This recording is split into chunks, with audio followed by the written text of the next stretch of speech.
Kain po. Ito po may sopas po tayo. Ang dami ah. Ang sarap ng sopas. The best talaga ang sopas ni Malin. Sarap po ng almusal ni Mama Bells. Munay at sopas. Mm.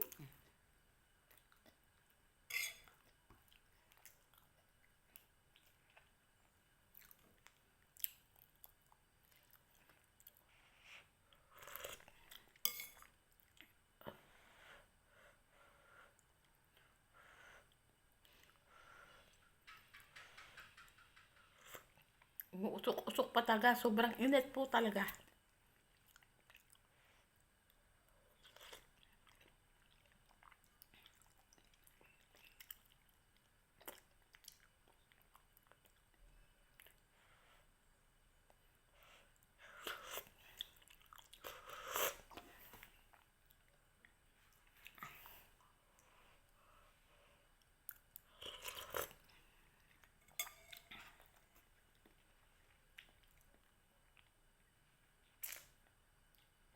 Kayo po ba'y nakapag-almusal na?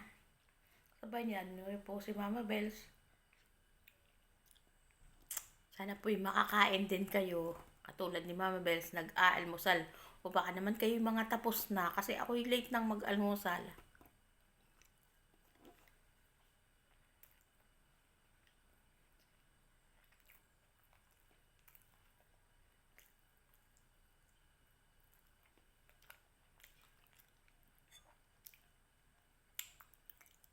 Sanay po ako na ganitong oras nag-aalmusal, medyo tanga-tangali na.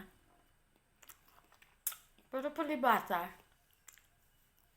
diet na si Mama Bells, oh. Kaya nga naman, ang bawal Mama Bells, oh. Di ba ganun na yan? Yung ganun, oh. Oh. Oh, napansin ko rin. Medyo pumapayat ng mukha ni Mama Bells. Totoo kaya? O ako lang ay malabo ang mata? Kasi pag hapon, maga po naghahaponan, o kaya pag mga bandang 5:30 o 5, nagdatingan. Kakain na kami o kaya magme-merienda. Pag nagmerienda, hindi na ako kakain.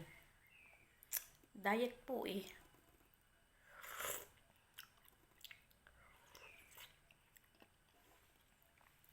Rinig po ba dyan ang higop ni Mama Bells? Ang sarap po kasi ng sopas.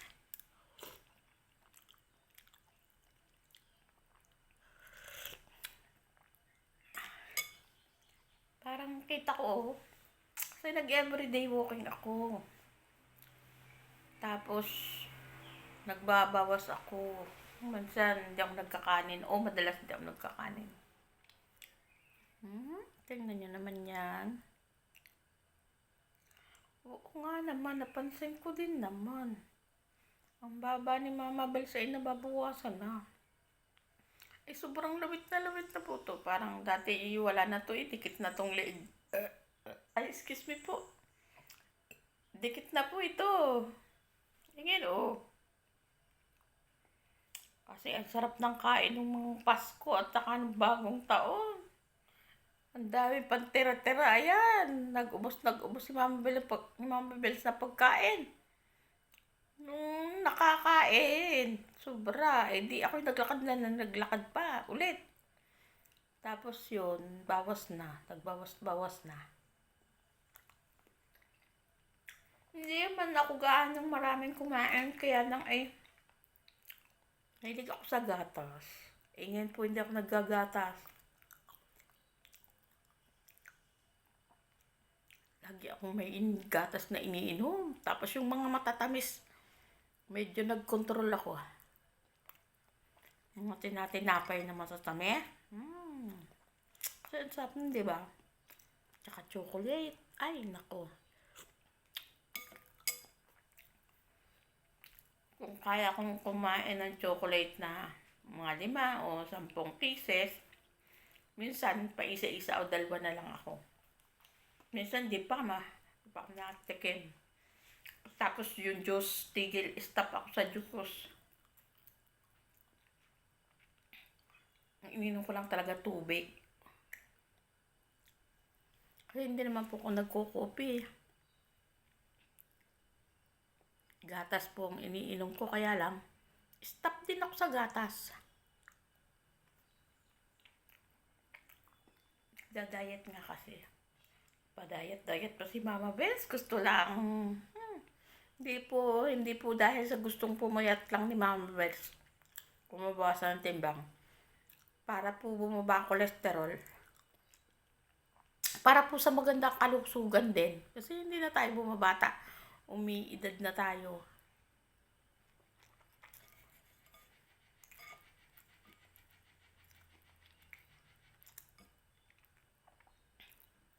Siyempre, maganda rin yung maganda ang katawan.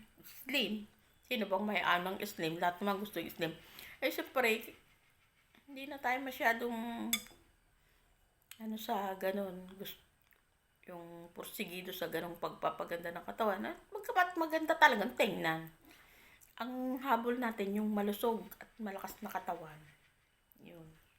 Kaya tayo nagda-diet. Mag-diet din po kayo. Baka naman sabihin ninyo, Mga Bels, ang iki magsabi ng diet. Tapos kain ng kain. Sopas po, are. Almusal po, at saka munay. Kailangan din naman natin kumain kahit nagda-diet.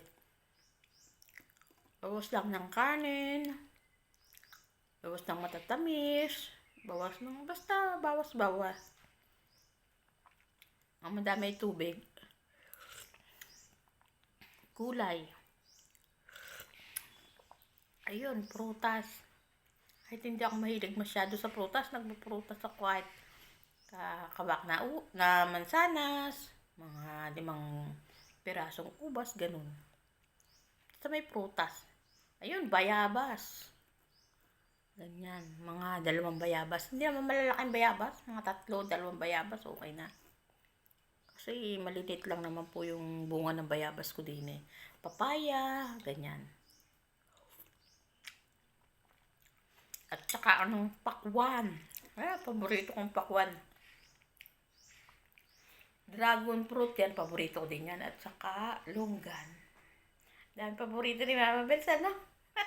Ito paano ba mamamahay si Mama Bels kung ang dami paborito? Dapat talaga kanin. Bawasan dati ang kanin. Saka matatabang pagkain. O kaya matatamis na pagkain dyan. Yun.